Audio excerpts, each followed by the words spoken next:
Bismillahirrahmanirrahim. Assalamualaikum warahmatullahi wabarakatuh. Apa kabar Bapak Ibu?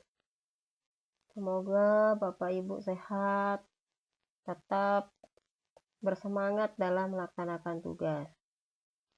Baiklah Bapak Ibu, kali ini kita akan coba membahas terkait dengan mengapa kurikulum itu perlu berubah. Nah, tentunya Bapak Ibu mungkin sudah mengetahui jawabannya.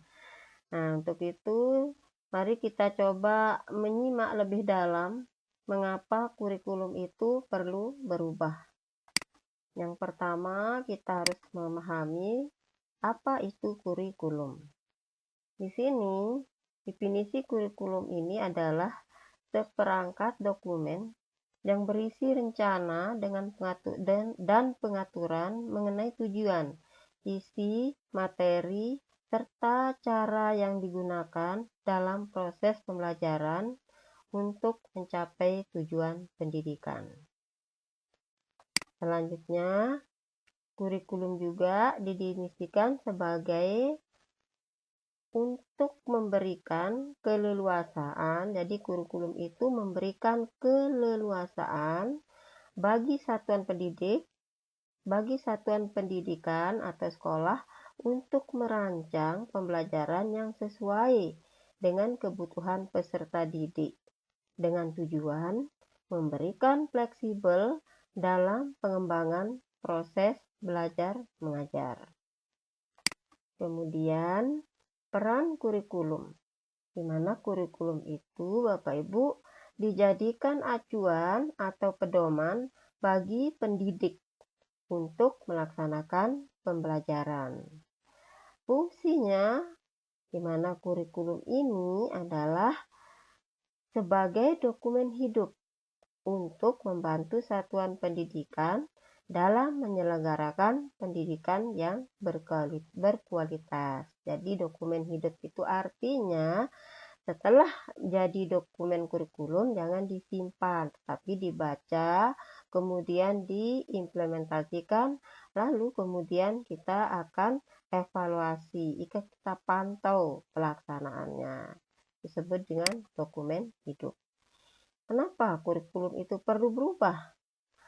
Nah, untuk Bapak Ibu ketahui bahwa zaman sekarang ini banyak isu yang menuntut satuan pendidikan untuk menyiapkan kurikulum untuk membantu pendidik atau guru dalam melaksanakan pembelajaran, agar peserta didik dapat menghadapi tantangan dalam kehidupan sesuai dengan zamannya, di mana dunia terus berubah, terus berkembang, di mana perubahan ini akan mempengaruhi kebutuhan ataupun keterampilan dan pengetahuan yang dibutuhkan oleh peserta didik. Beberapa alasan mengapa kurikulum perlu berubah atau perlu diubah. Yang pertama, kita melihat di sini adanya perkembangan teknologi digital yang sangat terus melonjak perkembangannya. Nah, Bapak Ibu tentunya sudah rasakan ya, di mana anak-anak kita masih kecil sudah bisa main HP, kemudian main game dan lain-lain. Kalau dulu kita tidak pernah Bapak Ibu. Nah, sekarang yang kedua yaitu tentang perubahan iklim global. Nah, di mana ini juga menuntut adanya perubahan kurikulum. Kemudian adanya pengetahuan baru Bapak Ibu.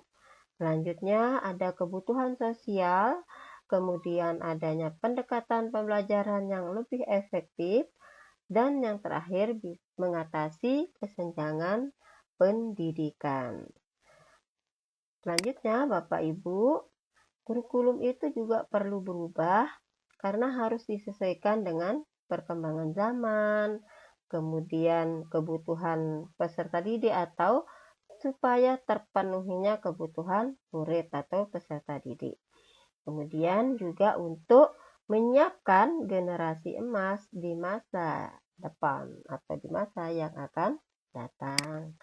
Bapak Ibu, terkait dengan kurikulum ini juga bisa Kurikulum yang baik adalah kurikulum yang sesuai dengan zaman pada saat itu.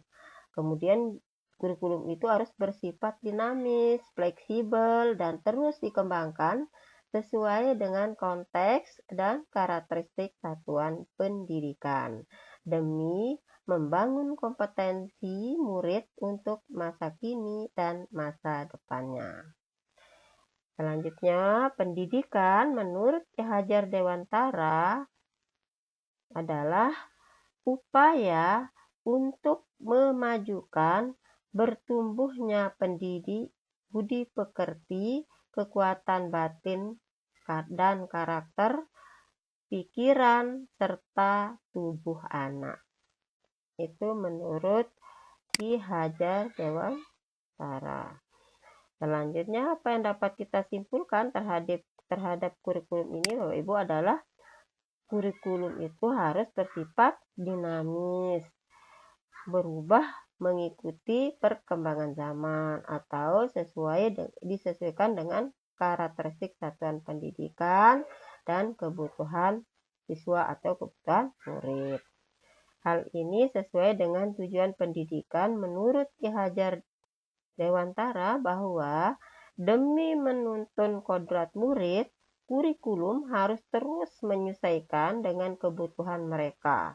Dan sebagai pendidik harus terus belajar, mengikuti, dan memahami pertumbuhan murid. Jadi Bapak Ibu, kita terus belajar ya. Walaupun kita sudah menghafal materinya, namun ada beberapa yang perlu harus kita kembangkan.